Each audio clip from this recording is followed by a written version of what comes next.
What's up, budget buddies? It's Kim. Do the numbers really matter? What's the point of a net worth anyway? That's discouraging. Okay. Welcome to Debt to None.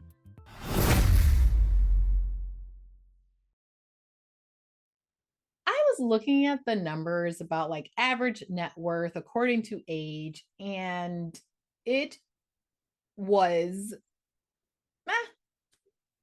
discouraging to say the least. I mean, if I put a lot of stock into what my net worth is, I would be very sad because I am not where they, those people out there that know the experts, whoever they are, I'm not where they say I should be. I am way below that.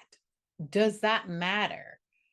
Does that even make a difference? Well, to me, no, it doesn't. And let me tell you why. Okay, so why? Why is knowing your net worth important? What do they say?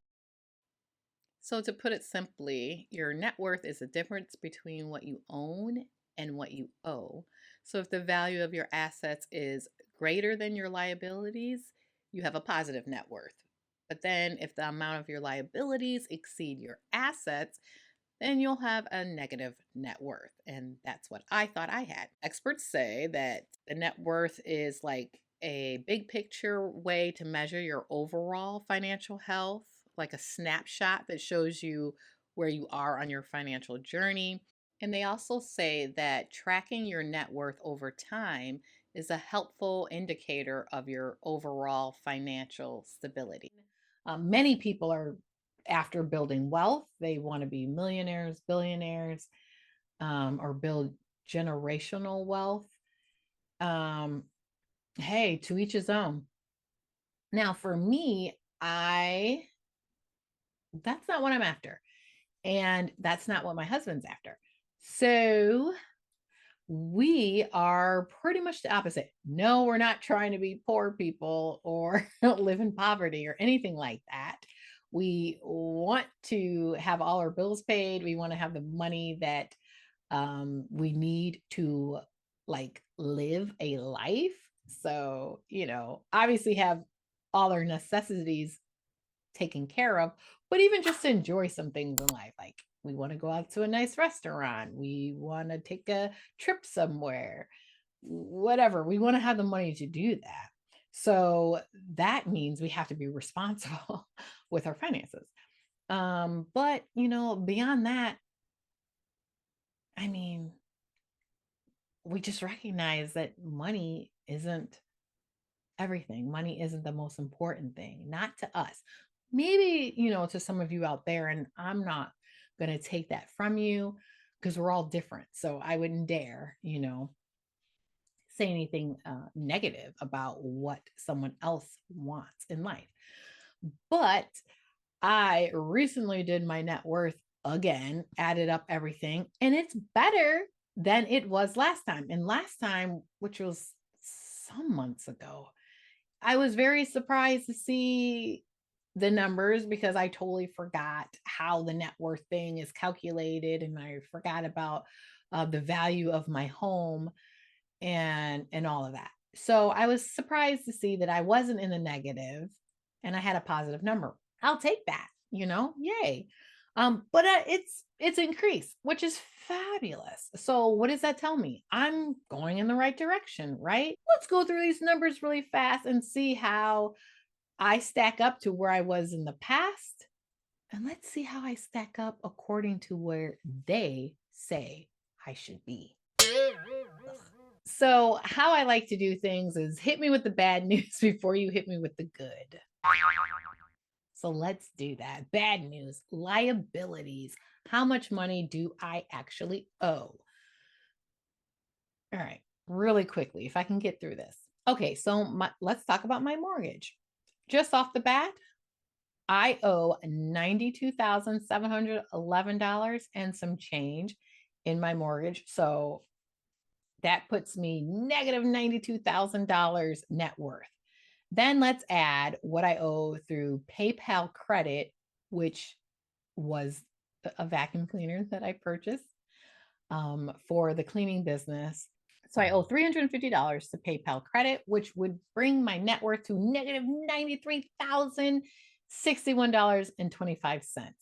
Then on top of that, I owe $6,500 to US Bank. And that's the combination of all of my credit cards. I think it was 3 of them that I had balance transfers on from my home improvement charges. And I just consolidated it into one card. And now I'm at 6,500. So my debt brings me to negative $99,561.25. If that was it, that would be like, but thankfully, when you have a mortgage on your house, usually you don't owe more than it's worth. Usually, sometimes that actually happens, which is, well, that's sad. But that's not the case here. So let's talk about these assets. First, let's talk about the cash I have on hand that's available. So my emergency fund is sitting at $19,784.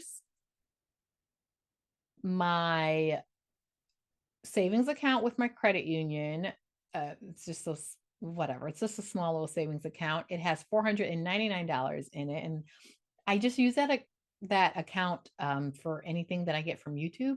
And then once it reaches a certain amount, I go ahead and transfer it out into my emergency fund savings. At least that was what I had planned. That's what I had been doing. But once my emergency fund's at 20,000, I probably won't put it there, and I'll put it somewhere else. But anyway, that's what that accounts for. Then the cash on hand in my checking account is somewhere around $2,300. So total cash on hand, or available cash, is $22,583. So if I was to subtract that and see what my net worth would be, so then that brings my net worth to negative $76,978.25. Okay, so now the big guy to get me out of the negative is to add my home, the value of my home, the last estimate that was done, which was actually a couple of days ago. It was estimated worth $189,300. So when I add that to my negative net worth, that brings my total net worth to $112,321. That's quite a jump from the last time I did my net worth. And I was pretty happy when I saw that, until I saw the number where I should be. So even though I'm not completely bent out of shape about that, because what's important to one person is not important to the next, and so on. So I don't put a lot of stock into this. It doesn't define me in any way. But can we talk about it? So every 3 years, the Federal Reserve Board issues the Survey of Consumer Finances, and that shares information about family income, net worth, and other financial stats. The most recent report was released in October of 2023, and it used data that was collected mainly from 2022. In that report, according to that report, the average net worth of US households is roughly $1.06 million, which is a really high number, but that's skewed because that average amount actually includes all the multimillionaires, billionaires, those high income earners. So that's why when you look at these lists, you'll see not only the average, but you'll also see what's called the median. So averages can be skewed because you can have those really, really big numbers, but the median or the midpoint value, that is the number that's directly in the middle of the lowest number and the highest number. So when you do that with the net worths, it can be more accurate, like more realistic than using the average.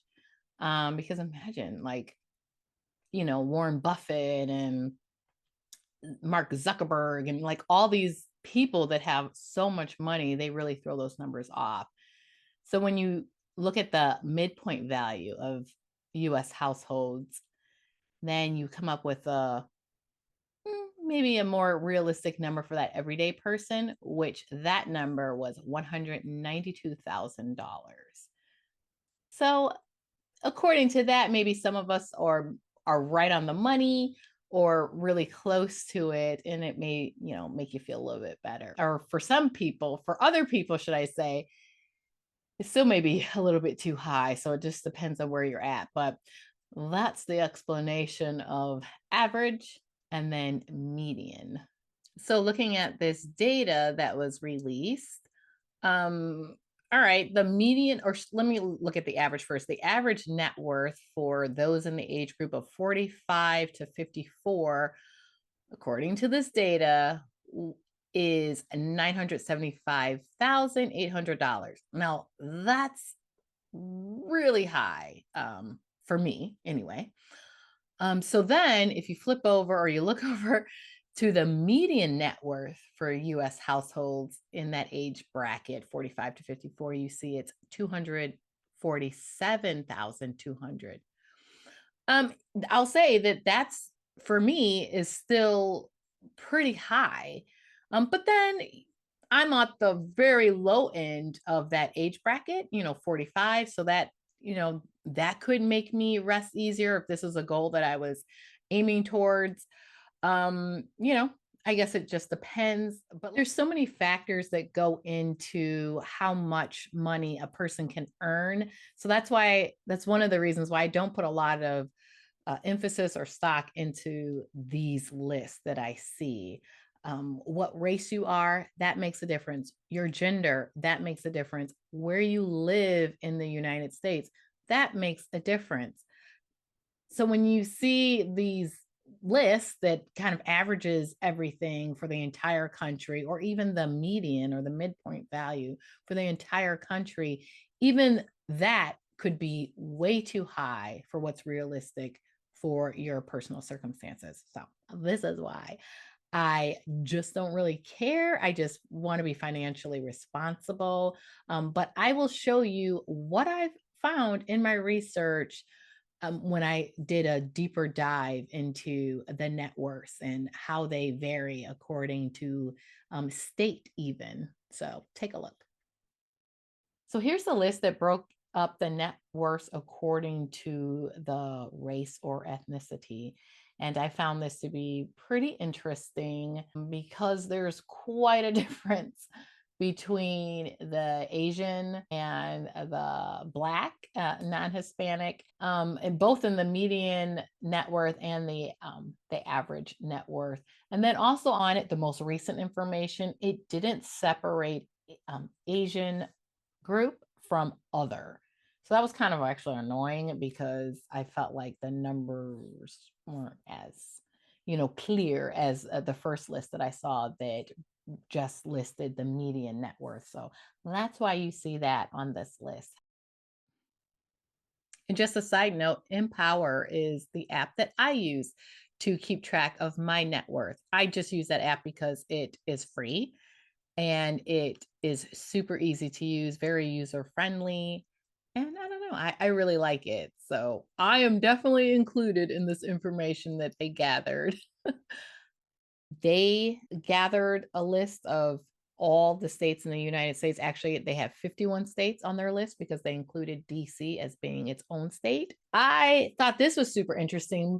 This could be encouraging to everybody if you don't make that much money and you want, something that's easier to aim towards than, the average that I just talked about earlier in this video. So the Empower app, when I looked at all the numbers, it seems to be that no millionaires use this app. So they just compiled all of the app users that they had, and they came up with this list here according to state. So I don't know.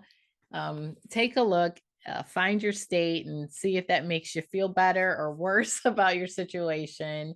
It made me feel just fine. But I did think that was interesting that there are no multimillionaires, no millionaires, period, let alone billionaires that use this app.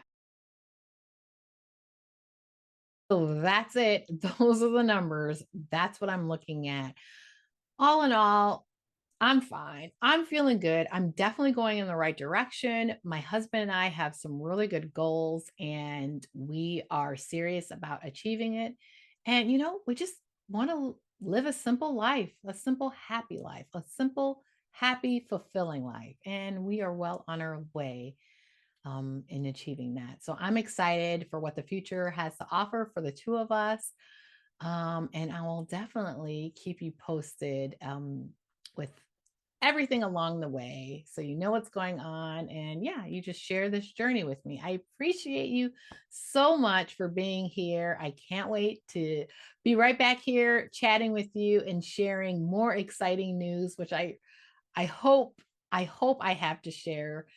Let's talk about it in comments. What's your net worth? How are you doing with your financial journey?